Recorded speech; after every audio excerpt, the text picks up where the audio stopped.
Food जे आहे ती आपली बेसिक नीड आहे आणि आज जर आपण पाहिलं तर संपूर्ण जगामध्ये जगाचा पोशिंदा कोण आहे तर शेतकरीच आहे आणि शेतीला फार चांगले दिवस येणार आहेत, येतील.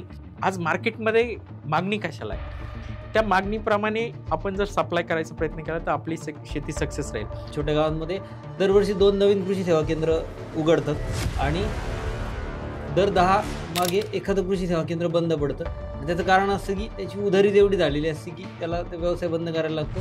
तर ह्या लोकांना तुम्ही काय सांगाल? कृषी सेवा केंद्रांनी सुद्धा शेतकऱ्यांना मार्गदर्शन करायला पाहिजे की तुम्ही कुठलं पीक घेताय. जर तुम्ही उधारीने त्यांना माल देत असाल तर तुमची जबाबदारी आहे की शेतकरी कुठलं पीक घेतोय, त्याचं पीक चांगलं येतंय का, त्याला मार्केट भाव आज काय असणार आहे. तर आपल्याकडं चप्पल, बूट, त्यानंतर बाकीच्या ज्या अननेसेसरी गोष्टी ह्या AC शोरूममध्ये विकल्या जातात. आज भाजीपाला कुठं विकला जातो? लोक अक्षरशः जिथं लोक लघवी करतात किंवा जनावरांचं विष्ठा जिथं पडलेली ती तिथं भाजीपाला विकला जातो. गटारीच्या साईडला बसून लोक भाजीपाला विकतात, रस्त्यावर भाजीपाला विकतात.